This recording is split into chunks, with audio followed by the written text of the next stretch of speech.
SIR delete ভোটারদের জন্য আজকের এই ভিডিওটি অত্যন্ত গুরুত্বপূর্ণ।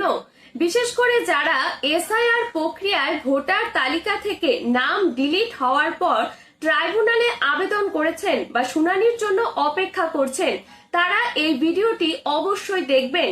কারণ হিয়ারিং প্রক্রিয়ায় কোন কোন নথি বা ডকুমেন্ট নিয়ে যেতে হবে এবং কোন তিনটি ডকুমেন্ট থাকলে ভোটার লিস্টে নাম তোলা হচ্ছে, সবকিছু আজকের এই ভিডিওতে বিস্তারিতভাবে আলোচনা করব।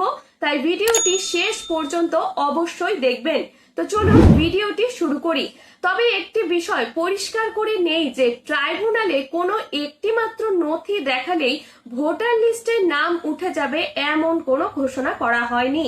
তবে হিয়ারিং এ কোন কোন কাগজপত্র নিয়ে যেতে হবে সবকিছু জেনে নিন।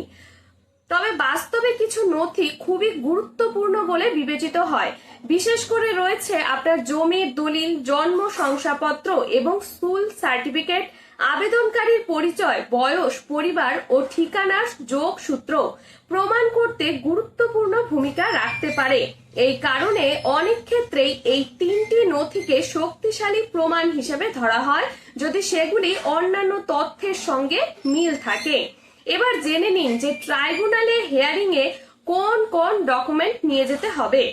প্রথমত রয়েছে আপনার পরিচয় ও বয়সের প্রমাণপত্র। কি রয়েছে এর মধ্যে সবচেয়ে গুরুত্বপূর্ণ হলো জন্ম শংসাপত্র বা বার্থ সার্টিফিকেট। এটি জন্ম তারিখ এবং জন্মস্থানের আইনি প্রমাণ হিসেবে ব্যবহৃত হয়।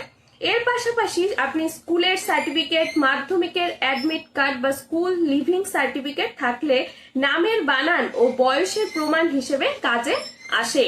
এরপর রয়েছে আধার কার্ড বা প্যান কার্ডও সঙ্গে রাখুন। তবে আধার কার্ডে থাকা নাম ও ভোটার সংক্রান্ত নথিতে থাকা নাম বানান যেন সঠিক এক হয়।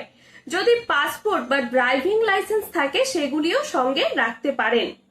এরপর রয়েছে দ্বিতীয়ত রয়েছে ঠিকানা ও লিঙ্কেজ প্রমাণপত্র।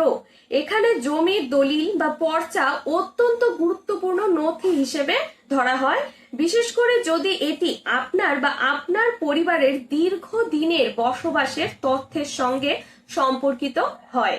এর পাশাপাশি ration card, digital ration card বা বিদ্যুৎ বিল, টেলিফোন বিল বা ব্যাংকের আপডেটেড পাসবুক ও বর্তমান ঠিকানার প্রমাণ হিসেবে কাজে আসতে পারে।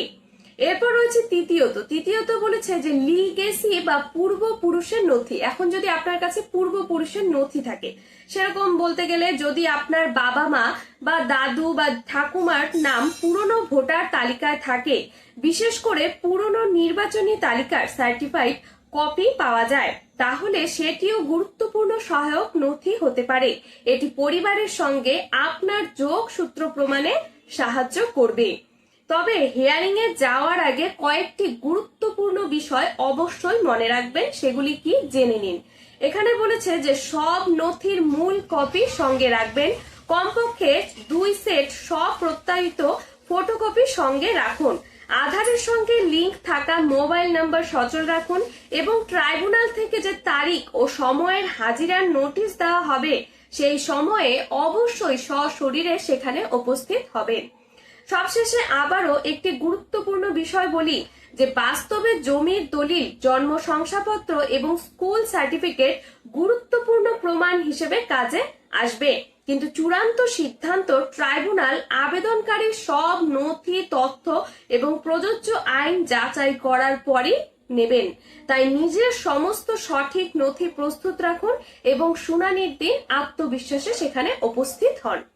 ভিডিওটি যদি আপনাদের কাজে লেগে থাকে তাহলে অবশ্যই ভিডিওটি লাইক, কমেন্ট এবং শেয়ার করবেন এবং চ্যানেলটিতে নতুন হয়ে থাকলে অবশ্যই সাবস্ক্রাইব করবেন। ধন্যবাদ।